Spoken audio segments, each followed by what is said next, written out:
श्री शिवाय नमस्तुभ्यम। राधे राधे सभी को। वास्तु के अनुसार और फेंग शुई के अनुसार बच्चों के स्टडी टेबल पे आप कुछ पौधे ऐसे रख सकते हैं जिससे कि बच्चों की पढ़ाई में एकाग्रता बढ़ेगी और बच्चों का थोड़ा सा कंसंट्रेशन बेहतर हो पाएगा। ये जो पौधे हैं ये किस तरीके के होने चाहिए, क्या इन्हें पानी में ग्रो करना है या सॉइल में ग्रो करना है, ये वीडियो में आप आगे देखेंगे। और साथ ही साथ कुछ प्रो टिप भी मैं दूंगी जिससे कि इन पौधों की रख रखाव में आपको कोई परेशानी नहीं होगी। यदि आप स्टडी टेबल पे इन पौधों को रख रहे हैं तो कितने इंच के पॉट में रखना है वो भी मैं आगे वीडियो में बता रही हूँ।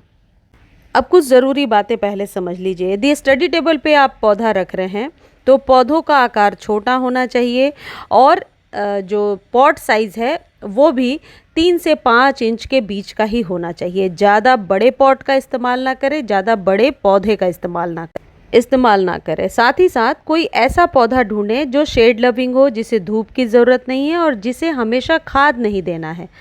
जिस पौधे को अक्सर खाद और पानी कम देना होता है स्टडी टेबल पे, वो वही पौधे ज़्यादा बेहतर चल पाते हैं। और हाँ, मोस्ट इम्पॉर्टेंटली जो आपको याद रखना है, पौधे सुंदर दिखने चाहिए।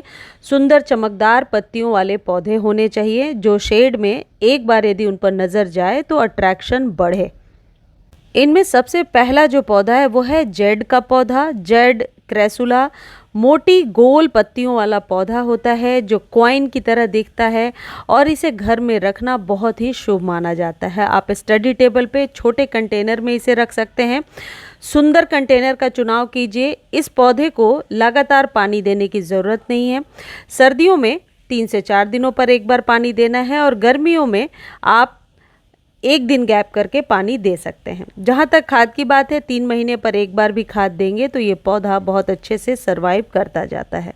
ओवर वाटर से इसके पत्ते खराब होते हैं। और 2 पौधे रखिए आप, एक को धूप में रखिए और दूसरे को स्टडी टेबल पे। फिर 3 से 4 दिनों पर एक्सचेंज करते रहिए।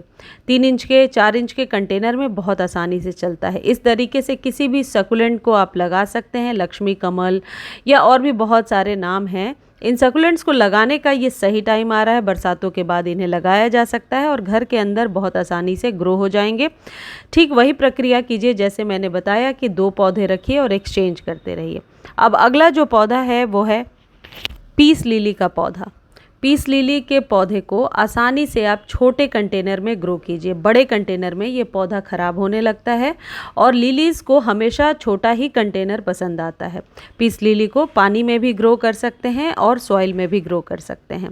ज़्यादा केयर भी नहीं मांगता और ये पौधा बहुत आसानी से स्टडी टेबल पे अपने बेडरूम में आप लगा सकते हैं। पीस लिली के उजले फूल मन को शांत करते हैं, देखने में काफ़ी खूबसूरत लगते हैं। इसकी पत्तियाँ भी बहुत ज़्यादा अट्रैक्टिव होती हैं और टॉक्सिन्स को हटाती हैं। सबसे अच्छी बात यह है, जो भी प्लांट्स मैं बता रही हूँ वो आसपास के हवा को शुद्ध करने वाले पौधे हैं।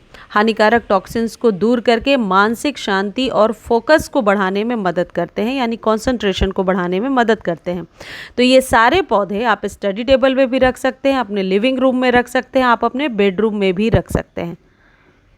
अगला जो पौधा है वो है पोथोस या फिर मनी प्लांट। 3-4 वेराइटीज़ नर्सरी पर मिलेंगी। छोटे कंटेनर में आसानी से आप इसे ग्रो कर सकते हैं। डेकोरेशन का भी काम करता है और कंसंट्रेशन को बढ़ाने में मदद करता है। इसको धूप की ज़रूरत नहीं है, सिर्फ हवा पानी आता रहे, यानी हवा इतनी आए जितने में इसकी सॉइल सूखे।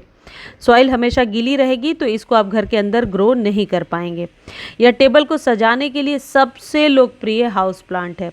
इसकी सुंदर पत्तियां देखने में बहुत अट्रैक्टिव लगती हैं। एक काम आपको करना है, प्रो टिप समझ लीजिए। जब भी पानी दे रहे हैं घर के बाहर यानी बालकनी या टेरेस पर ले जाइए, अच्छे से पानी दीजिए, पत्तों को अच्छे से वॉश कर दीजिए और फिर जब पानी थोड़ा सा इसमें से निकल जाता है तो वापस स्टडी टेबल पे किसी ट्रे में डाल करके रख दीजिए।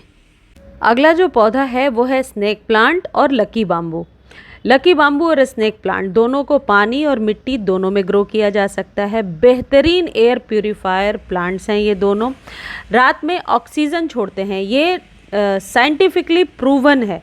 ये मैं अपने तरफ से नहीं बोल रही हूँ, ये वो पौधे हैं जो रात को ऑक्सीजन रिलीज़ करते हैं। इसलिए जिस जगह पे ये रखा होता है वहाँ आसपास का वातावरण अपने आप ही शुद्ध बना रहता है।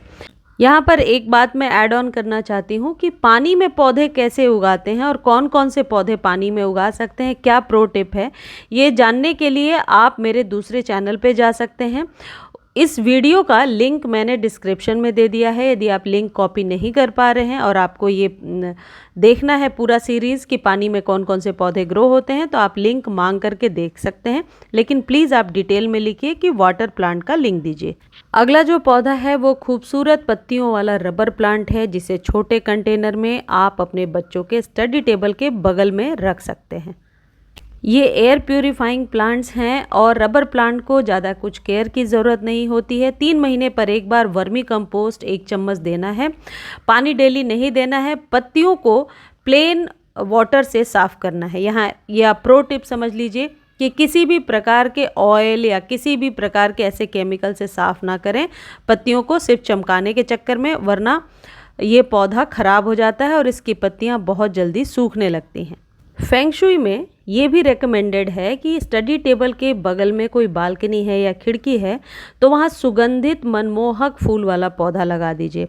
इस सुगंध से तनाव, स्ट्रेस कम होता है और बच्चों का मन शांत होता है, पढ़ाई में मन लगता है। और ये सेम प्रोसेस आप अपने ऑफिस के डेस्क के पास भी कर सकते हैं, या घर से काम करते हैं, वर्क फ्रॉम होम है, तब भी आप अपने किसी ऐसे बालकनी में जहाँ से हवा आप तक ज़रूर आती हो, वहाँ पर ये खुशबू वाले पौधे लगा सकते हैं। मोगरा, चमेली, जैस्मिन की किसी भी वैरायटी को।